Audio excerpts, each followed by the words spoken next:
what I feel about looking through my child's phone, I really would say it depends on what age your child is and, you know, your reason behind looking through your child's phone. You know, like I know nowadays, you know, with these cell phone cameras and this Snapchat and all these other different things and social media going crazy, you know, the kids out here, they're exposed to a little more pornography, filth, on different levels. But my belief is that at a certain age, you definitely need to respect their privacy. You know, I would say 16, 17, you can respect their privacy a little bit more. But if you have a child and they say they're 11 years old and they got a cell phone and there's a situation, I feel like it's all right to go through your child's phone and make sure that they're doing the right thing. Just recently, what's interesting is my daughter's mother took her phone because she felt as if there were some things that she shouldn't have been doing as far as text messages. You know, she was text messaging a few boys, as children do, and she took the phone. And she asked me how I felt about it, and I told her that, you know, I'm kind of standing behind whatever her choice was to do that. Because, you know, that's the thing with mothers and fathers, even if you're not in the same household, you know, you pretty much have to have each other's back when it comes to making great decisions. So she took the phone from her. She took it from her for about, say, maybe like a month, 2 months or something like that. And, you know, it was great. So when she got her phone back, she was actually understanding that if she doesn't do what she's supposed to do with her phone, then it's going to be taken again. So she's on guard. She does things a certain way now. Not to say that children won't be children and, you know, do certain things. But at the same time, I feel like we do have to keep an eye on our children, especially with all the social media. And you got old school perverts online, you know what I'm saying, trying to get at little girls. And, you know, this is just the world we live in. So I do feel like it is appropriate to check your child every now and then.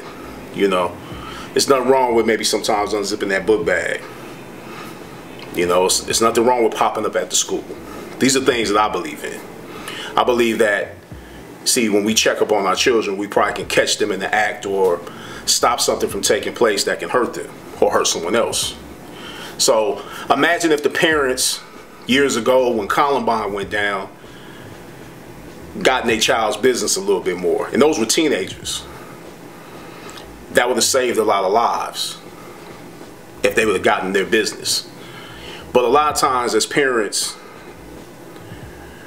we don't want to put too much pressure on our children. But the thing I understand and what I believe and what I've heard is that pressure creates diamonds, and you want to bring forth the jewel of your children by adding a little pressure to them from time to time, letting them know that daddy will pop up, mommy will pop up at school every now and then.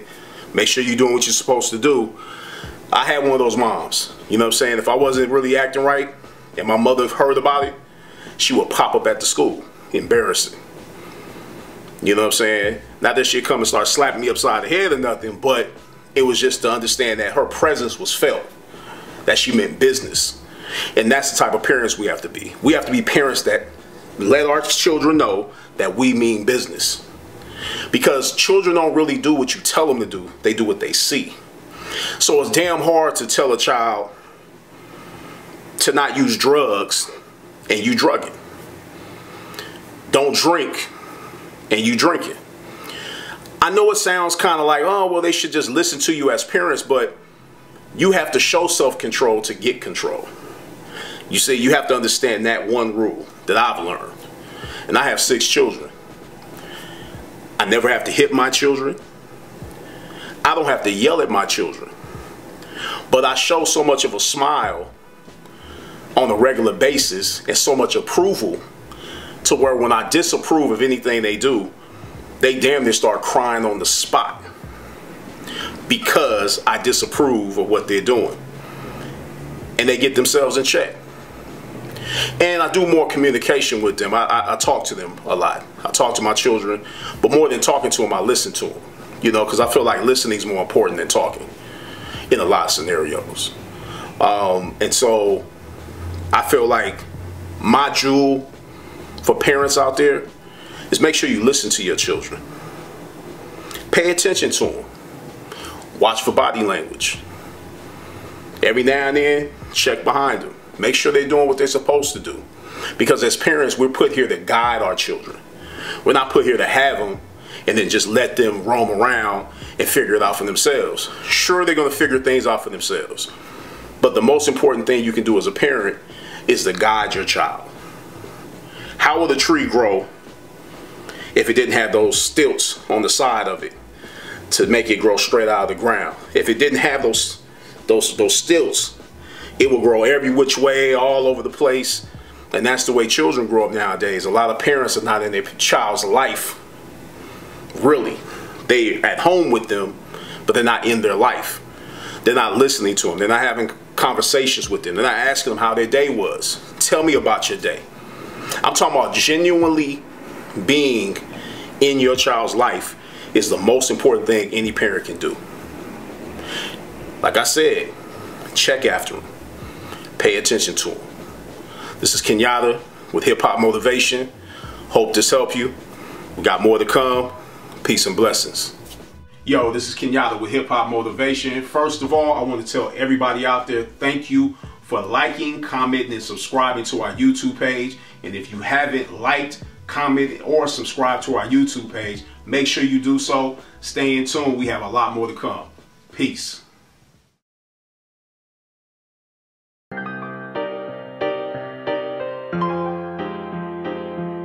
Yo, you can either think of a master plan or get mastered by somebody else's plan. Check it.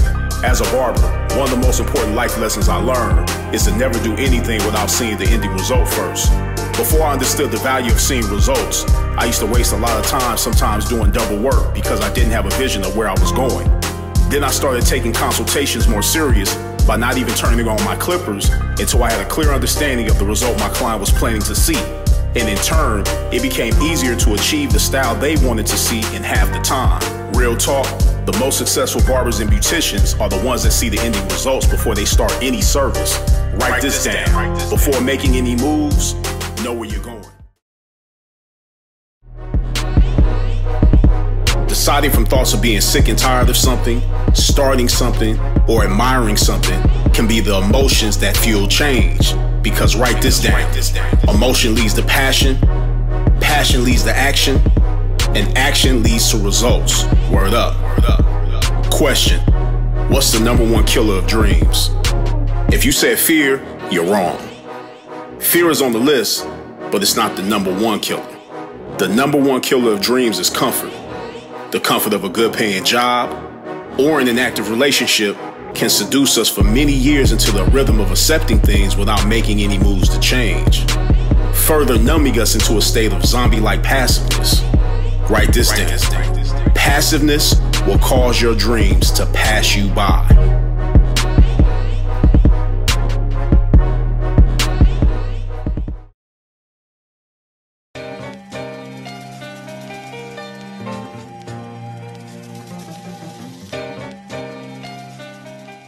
When you writing a book, Dave? I'm writing. I also have a book. You know, I have a book called Culture Vultures. Yeah, what's it called? It's called Culture Vultures. I did. Have you ever looked at the Hip Hop Motivations that I do? Yeah, absolutely. So, me and Kenyatta did a book, and it's already written. He wrote it. We done with it, and I'm also giving it out in different ways. So it's gonna be an auditory experience as well.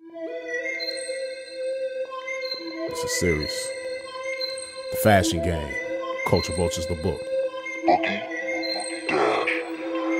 In business, Dame is a guy that's worn many hats.